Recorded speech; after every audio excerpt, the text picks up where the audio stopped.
Anda menyaksikan Kompas Bisnis, saudara, bersama saya Yan Rahman. Apa yang dibahas di Kompas Bisnis hari ini, yaitu ada di belakang saya ini, judulnya yaitu simpanan Pemda di bank masih tinggi, imbauan Purbaya tak mempan.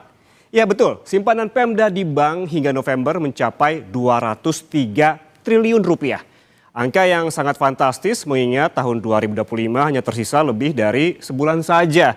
Padahal sebelumnya Menteri Keuangan Purbaya Yudi Sadewa mewanti-wanti agar pemerintah daerah membelanjakan anggarannya secara maksimal, tidak hanya menumpuk uang di perbankan. Setidaknya ada 4 arahan Menteri Keuangan. Ini pertama, melakukan penyerapan belanja daerah secara efisien. Kedua, pemenuhan belanja kewajiban pada pihak ketiga yang menjalankan proyek Pemda. Ketiga, manfaatkan dana simpanan Pemda di perbankan. Terakhir, melakukan monitoring secara berkala. Namun dengan adanya dana yang tersimpan di perbankan, apakah artinya instruksi ini tidak mempan?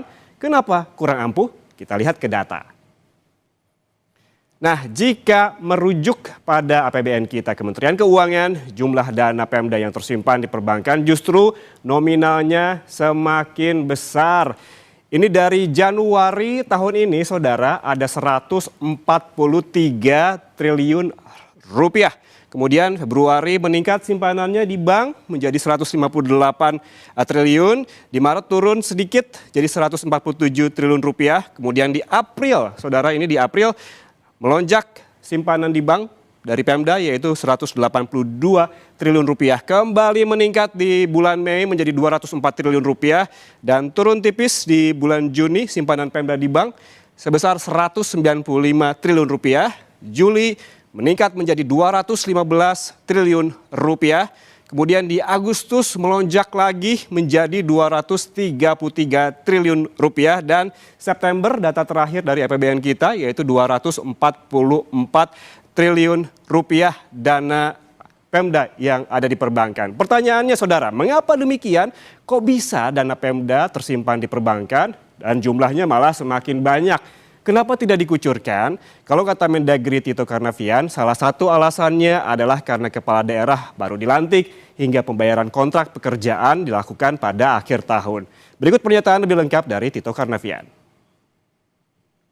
Kemudian belanjanya di angka lebih kurang 68%. Kita mendorong tentunya belanjanya ya di atas 75%, 80% gitu, supaya kalau beliau tanya kenapa masih apa ada daerah-daerah yang ada simpan di bank, ada totalnya lebih kurang 203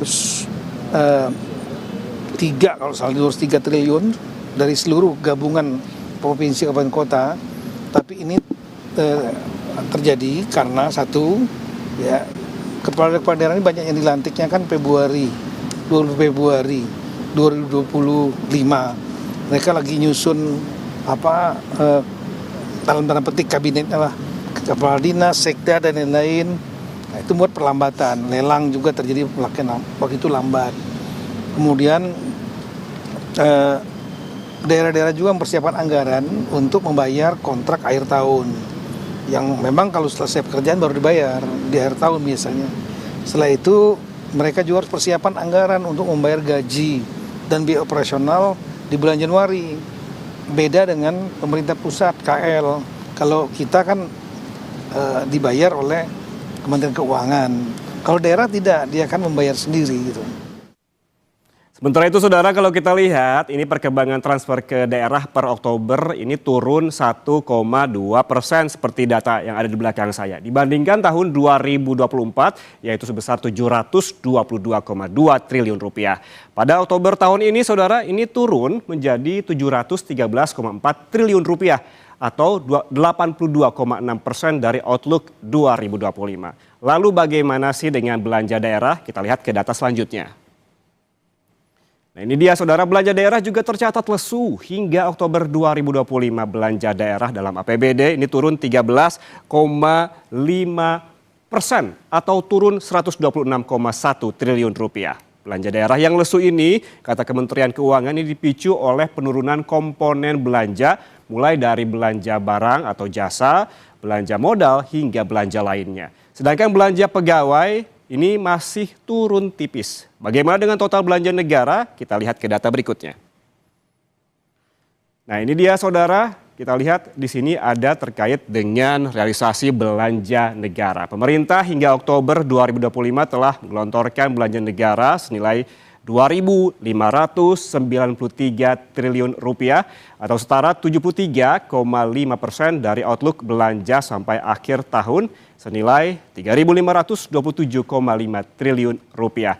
Total belanja negara yang sudah keluar selama 10 bulan ini terdiri dari belanja pusat, ini ada 1.879,6 triliun rupiah atau sebesar 70,6%, sementara belanja daerah ini sebesar 713,4 triliun rupiah atau 82,6%. Saudara, lalu pertanyaannya, mengapa belanja negara termasuk belanja daerah ini masih lesu, sementara terkait dana Pemda yang tersimpan di bank sebesar 203 triliun, apakah jadi tanda arahan Menteri Keuangan tidak diindahkan? Susah jeda, Kompas Bisnis akan membahasnya untuk Anda. Tetaplah bersama kami.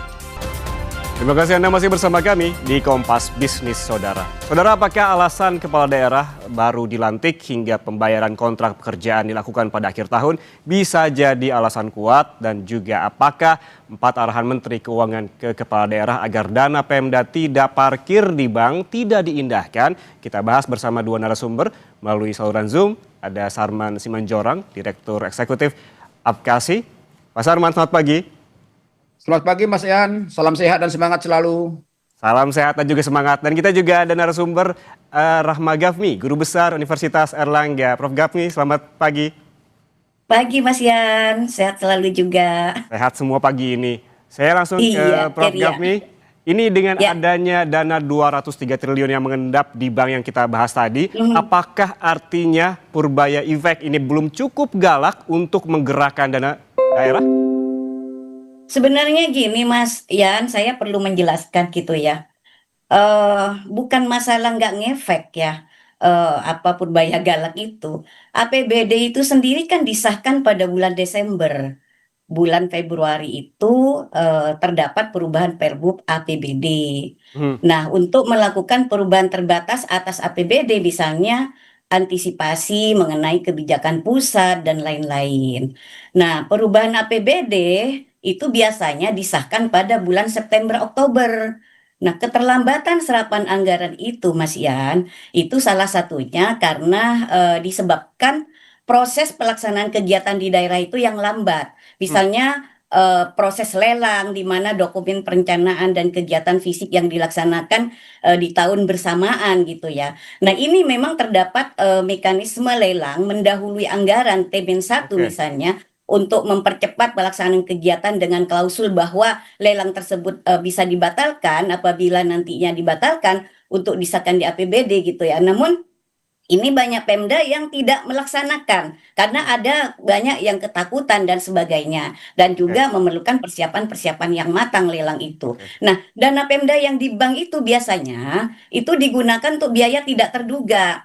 Jadi untuk antisipasi misalnya terjadi bencana, dan juga digunakan untuk kegiatan-kegiatan yang mengalami keterlambatan pelaksanaan di tahun sebelumnya, dan juga antisipasi jika ada keterlambatan penyaluran dari pusat, dana dari pusat. Nah, biasanya Mas, perbedaan siklus APBD dan APBN itu memang sangat sangat jelas gitu. Kalau APBN itu fleksibel, kalau APBD itu kan rigid gitu Mas. Nah, APBD itu memiliki jadwal penyusunan dan pengesahan yang lebih lambat dibandingkan dengan APBN. Dana transfer dari pusat, baik itu DAU, DBH, DAK, itu sering baru cair di triwulan 3 atau 4, sehingga daerah ini tidak bisa langsung membelanjakannya Mas Yan. Nah, setelah APBD perubahan itu disahkan, biasanya itu di kuartal 3 dan kuartal 4. Nah, dana yang belum terserap itu otomatis sisa lebih pembiayaan anggaran itu namanya silpa, itu tidak mungkin kan ditaruh di kas daerah di kantornya, pasti kan ditaruh di bank untuk menghindari suatu kejahatan-kejahatan yang akan terjadi. Nah, kedua, ketentuan hukum itu sangat rigid Mas. Peraturan Mendagri ya, Permendagri itu mewajibkan perda perubahan APBD sebelum dana digunakan. Evaluasi Kemendagri dan BPK itu harus selesai misalnya sebelum pencairan sehingga dana terkunci ya, sementara pastinya itu akan dimasukkan di rekening BPD ataupun maupun ada di kas daerah, tapi kan tidak mungkin semuanya di kas daerah. Nah, paling tidak yang paling ini adalah kebutuhan likuiditas dan cadangan, Mas Yan. Jadi Pemda itu harus menjaga kas operasional untuk gaji, untuk listrik, untuk air, dan belanja wajib itu minimal 2 sampai 3 bulan. Nah, Silpa itu digunakan sebagai cadangan untuk proyek-proyek multi years atau pembiayaan utang-utang Pemda dan sebagainya. Oke. Jangan selalu menyalahkan Pemda. Saya tidak membela Pemda, tapi kadang-kadang Mas Yan, keterlambatan transfer pusat ini termasuk juga misalnya pemangkasan atau keterlambatan dana dari pusat, baik itu DAU, DBH maupun DAK, itu membuat daerah menyimpan saldo lebih tinggi yang ada di bank. Untuk apa? Yaitu untuk antisipasi. Jadi sama lah Mas Yan, seperti dana fiskal itu yang ditaruh di Bank Indonesia itu kan sebenarnya buffer stock. Jadi Mas Pemda Gafni. juga harus ada buffer stock. Kalau misalnya ada bencana mau dari gimana caranya kalau tidak ada buffer stock.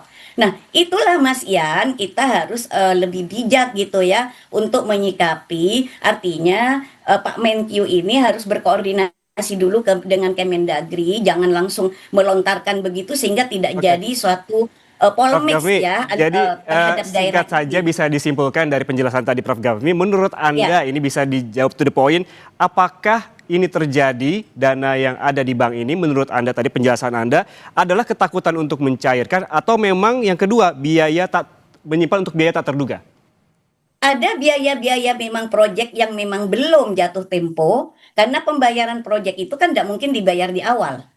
Ketika selesai pekerjaan 100%, baru proyek itu dibayar. Karena itu kan sangat berisiko gitu ya. Dan risikonya itu taruhannya adalah macam-macam Mas Yan. Bisa masuk penjara itu kalau nggak Hmm, hati-hati gitu kan.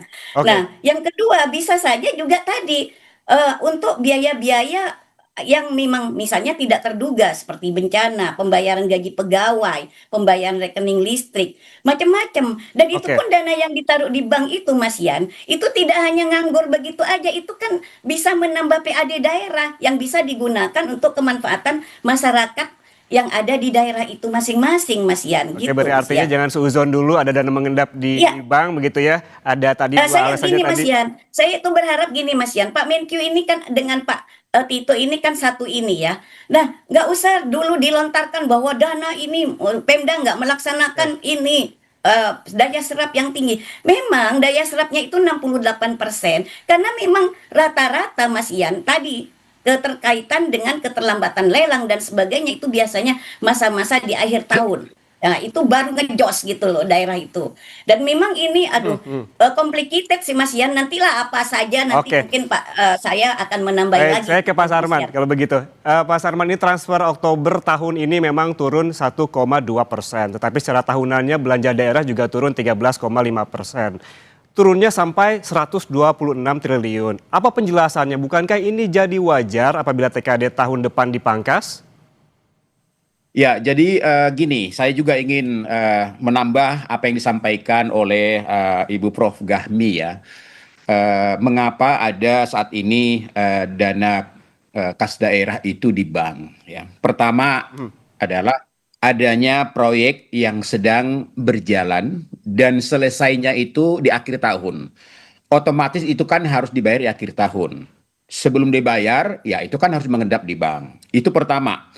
Yang kedua, tadi Ibu Prof bilang adanya anggaran perubahan. Anggaran perubahan itu disahkan sekitar awal Oktober, ya kan? Nah, awal Oktober berarti itu akan berproses. Nah, semua akan dicairkan di akhir tahun. Nah, kedua, yang ketiga, honor P3K.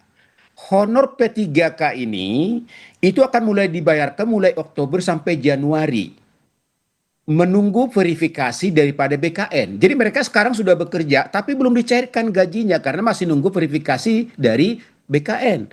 Artinya dana itu harus ada di bank, Pak Yan. Ya Oke. kan? Nah, kemudian juga tadi misalnya ada proses lelang lah, ada sistem e-katalog. Jadi tidak ada sebenarnya bahwa kesengajaan Pemda itu untuk menyimpan di bank, tidak.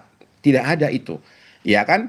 Kehati-hatian, kemudian juga bagaimana pengelolaannya dengan baik, bagaimana juga proses pembayarannya semua juga dengan baik sehingga tidak terjadi masalah hukum. Nah, ini yang harus dijaga betul, ya, karena bagaimanapun Mas apalagi Arman. saat ini kita lihat kan hampir 50% kepala daerah kita ini baru gitu kan, Mas Arman, baru. kalau demikian kan ini waktunya semakin mepet di akhir tahun 2025. Hanya sebulanan lagi begitu. Tadi juga data Ya. yang 203 triliun itu per November yang dipaparkan oleh Pak Tito. Itu seperti apa? Apakah apabila memang ini tetap ada di bank, apa risikonya? Saya yakin ya ketika nanti proyek sudah jadi sebelum tanggal 20 Desember saya rasa semua nanti sudah dicairkan, itu sudah dibayarkan. Tapi Mas Ian, ya ini catatan juga kalau kita bandingkan dengan anggaran pemerintah pusat, ya, pemerintah pusat sampai dengan bulan Oktober 2025 yang terserap itu baru 70,6% loh. Itu pemerintah pusat. Artinya bahwa dalam 2 bulan ke depan masih ada 30% yang belum terserap. Dibandingkan dengan pemerintah daerah masih jauh. Ya. Kita lihat dalam hal ini. Nah, sehingga maksud saya gini loh. Jadi yang namanya belanja pemerintah ini, bahwa pemerintah pusat, pemerintah daerah kan merupakan stimulus untuk menggerakkan ekonomi kita, untuk menggerakkan sektor-sektor swasta. Jadi ketika misalnya pemerintah daerah juga tanda kutip ya agak disorot, ya pemerintah pusat juga seharusnya juga dilihat juga bahwa penyaluran anggaran pemerintah pusat juga masih sampai Oktober itu masih 70,6%. Ya. Artinya masih banyak yang belum diserap dalam hal ini. Nah, ini menjadi evaluasi dan catatan, dan memang saya setuju dengan Ibu Prof tadi bahwa agar pemerintah pusat melihat dulu komunikasi dengan para kepala daerah sebenarnya faktor-faktor apa gitu loh. Jadi jangan sampai ada kesan bahwa kepala daerah sengaja misalnya menyimpan itu di bank, itu saya rasa tidak ada. Mas Itu Arman. nanti akan diberikan tepat waktunya Oke. sesuai dengan proyek yang sudah berjalan gitu. Mas Arman kan pada akhirnya kita mengacu pada pernyataan dari Menteri Keuangan sebelumnya yang mengeluarkan instruksi, ada 4 instruksi. Salah satunya yaitu memanfaatkan dana simpanan Pemda di perbankan untuk belanja program daerah.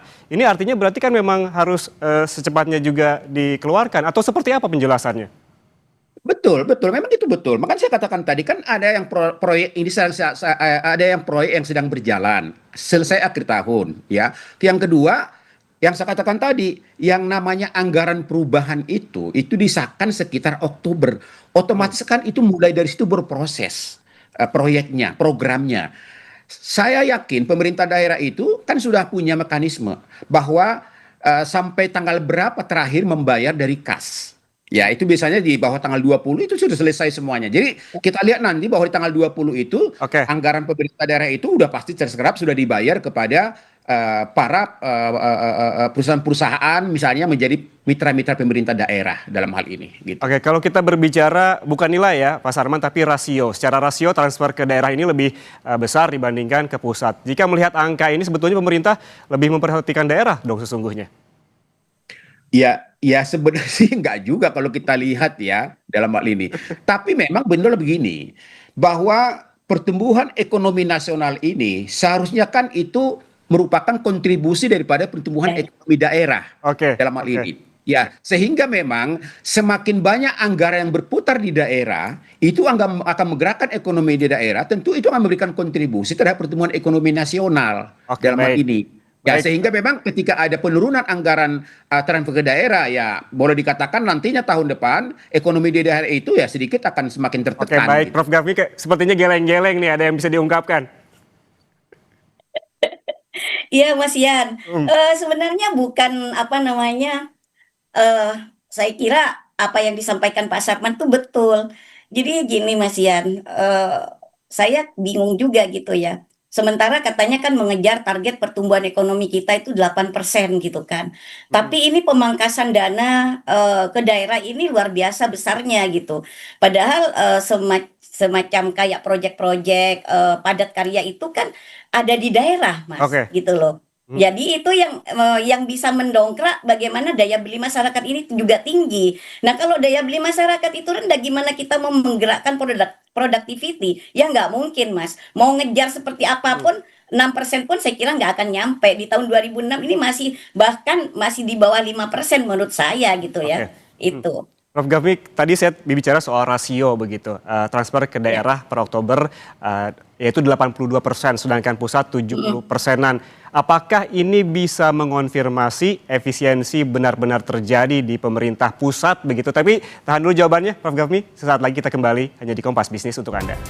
Anda masih bersama kami di Kompas Bisnis, Saudara. Kita langsung bertanya kepada narasumber. Tadi saya sempat bertanya kepada Pak Sarman begitu yang belum terjawab terkait dengan transfer Oktober tahun ini memang turun 1,2%. Tetapi secara tahunan belanja daerah juga turun 13,5%. Turunnya sampai 126 triliun. Apa penjelasannya? Bukankah ini jadi wajar kalau TKD tahun depan ini dipangkas jadinya? Silakan Bu Prof. Ya boleh, saya yang menjelaskan Kak. Pak Ini Sarman Mas dulu Yan, boleh.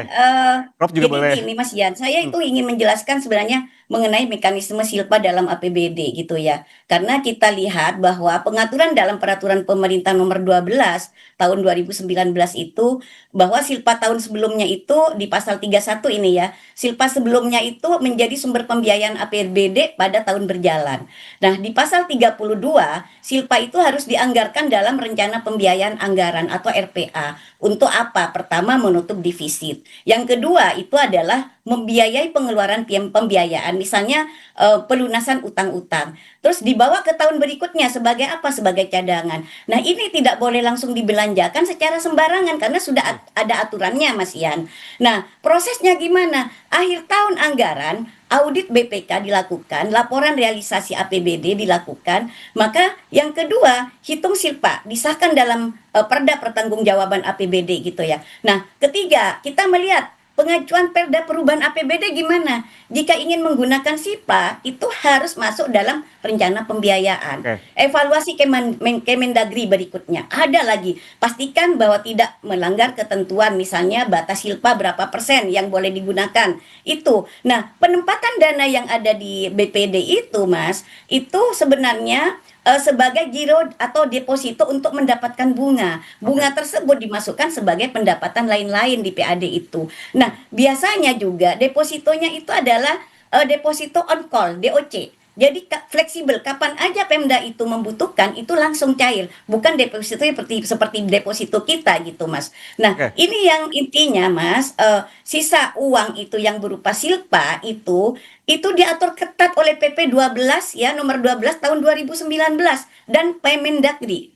Permendagri itu juga harus melalui proses Perda Perubahan APBD dan evaluasi sebelum bisa dibelanjakan kembali. Semua itu ada. Penyebab pengendapannya apa di bank itu? Karena ketidaksinkronan waktu transfer pusat, aturan penganggaran yang rigid, dan juga kebutuhan menjaga likuiditas operasional yang ada di Pemda. Nah, ini Mas, kita gimana caranya percepat realisasi belanja itu, bagaimana kita mengurangi silpa, maka dibutuhkan juga nih saya ngasih masukan kepada Pemda, misalnya perencanaan yang lebih matang. Apa perencanaan yang lebih matang? Sinkronisasi APBD dengan APBN, pastikan jadwal pengajuannya, dan bagaimana pengesahan APBD lebih awal, misalnya di kuartal 1, agar dana transfer pusat juga yang berupa DAU, BH, DH, dan juga DAK itu bisa cair sejak awal. Nah, ini Mas yang menjadi suatu kendala. Yang kedua apa? Prioritaskan proyek-proyek strategis, misalnya fokus pada proyek yang sudah masuk daftar proyek prioritas barang dan jasa, yang sudah siap kontrak, misalnya percepatan proses pengadaan barang dan jasa. BPJ itu dengan e-katalog dan sistem Oke. pengadaan secara elektronik, memangkas waktu lelang hingga 30% itu harus dilakuin. Penggunaan penunjukan langsung misalnya atau kemudahan pengadaan untuk proyek kecil atau darurat itu sesuai dengan batas-batas nilai yang sudah ditentukan. Nah, lakukan tender cepat misalnya fast track ya untuk paket-paket besar yang sudah matang dokumennya. Maka dari itu manajemen kas yang lebih agresif. Nah, cash management system ini artinya apa? Harus ada sinkronisasi arus Oke. kas harian agar dana tidak terjadi idle di rekening. Kedua, penggunaan bagaimana misalnya kartu kredit pemerintah ya untuk belanja operasional kecil agar pencairan itu lebih cepat, dan penerapan payment request system Baik. untuk memproses pembayaran proyek-proyek itu tepat waktu, Mas. Paling penting apa, Mas? Koordinasi secara intensif antar OPD ini yang harus dilakukan. Saya kira, saya lihat ini Pak Sarman, di daerah-daerah ini kurang koordinasinya secara intensif antar OPD, ini yang juga menjadi gejala-gejala kenapa juga proses-proses lelang itu agak telat gitu Pak Sarman. Ya, Pak Sarman, boleh ditanggapi? Mas Ian, begini. Ya, Seharusnya Kementerian Keuangan itu tidak bisa menyamaratakan semua pemerintah daerah. Ya. Ya. Pemerintah daerah kita, apalagi di kabupaten lah ya, di kabupaten itu ada 416 kabupaten. Secara keseluruhan, bahwa pemerintah daerah yang fiskalnya kuat itu hanya 5%. Yang sedang itu 5%. 90% itu semuanya tergantung daripada transfer dari pusat dalam hal ini.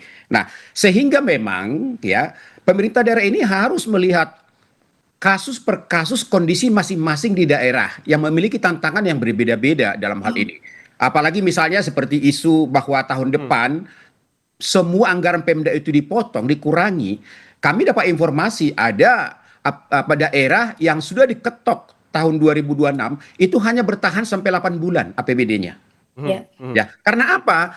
Karena tidak melihat daerah tertinggal, tidak melihat fiskalnya kuat, semua dipotong rata dalam hal ini. Nah, sehingga apa yang terjadi? Yang terjadi ya ke depan itu adalah mereka mungkin akan nol pembangunan infrastruktur. Semua hanya biaya operasional dalam hal ini. Nah, makanya dalam hal inilah ya menjadi satu referensi ya bagi pemerintah pusat supaya dalam hal ini bisa melihat daerah masing-masing dengan kondisi keuangan fiskalnya dan tantangan yang dihadapi. Oke. Apalagi kita lihat sampai saat ini Baik. ada yang namanya hampir 30 daerah tertinggal. Ya, daerah tertinggal yang 100% memang mereka itu sangat-sangat tergantung daripada transfer dari pusat. Apabila dipotong, maka saya yakin seperti tadi itu, maka ke depan tahun depan ekonomi di daerah itu Oke, Pak akan Sarman. tidak bisa bergerak maksimal dan tidak akan bisa memberikan kontribusi terhadap pertumbuhan ekonomi nasional. Oke, bisa saya simpulkan dari perbincangan kita bahwa memang yang perlu dilakukan adalah komunikasi antar kementerian.